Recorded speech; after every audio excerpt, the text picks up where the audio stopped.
Okay, so I decided to do a video outside because it's such a beautiful day, and I hope it turns out.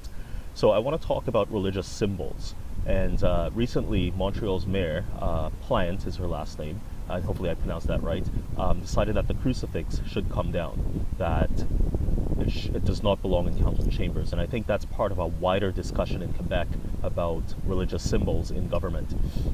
Right off the bat, I would say that it is very important government represents the people in a very secular fashion, and I don't think that there should be exemptions or anything like that. It may sound harsh, but I think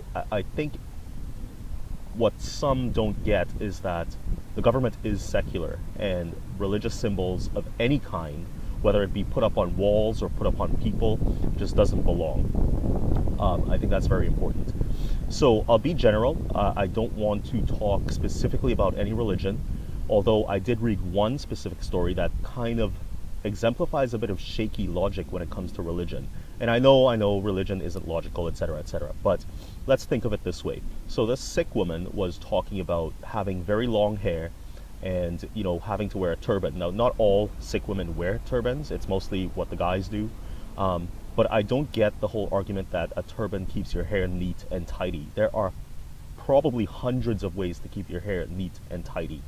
And if you can't wear a turban, I'm wondering who's putting that pressure on you. So your wonderful God has placed you in a secular capitalist democracy and then demanded that you make a choice between your religious wear and your work, your livelihood.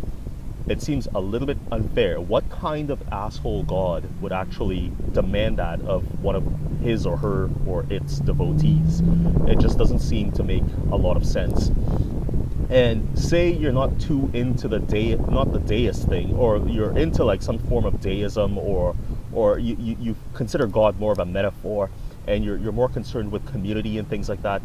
You're saying that members of your community will come to your place of work and actually, or even just by happen chance, a member of your community would come in and see you not wearing a turban and basically give you hell for it. What does that say about your community? What does that say about the country you live in? I just don't see that as an excuse. Like, I mean, who's going to give you shit for not wearing a religious symbol? It just doesn't make any sense. So it brings me to my next point. When you don't wear any sort of obvious or overt religious symbol, the discussion just isn't there. And I think in most cases that would be true. In most cases that discussion will not come up. It's just not something that will come up. There's no, there's no conversation starter if there's nothing there to see to begin with. And when it comes to representing diversity, people are diverse just, without having to block their identities or wear overt symbols related to their religion. People are diverse. There's diversity of ideas. There's a diversity of history, diversity of background, diversity of thought, diversity of skin color, diversity of aesthetics, like, the way you look.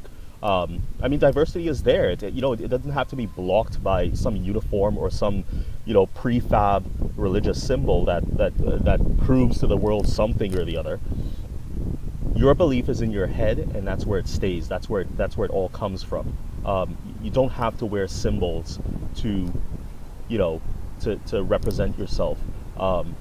And who goes to work and talks about religion to their clients anyway, especially in a government setting? Like, in private companies, do whatever you want. In civil society, do whatever you want. But when it comes to government, I think it should be really secular. And it's not that you're going to go to work and have to talk about your religion if you're not wearing a symbol. That's dumb.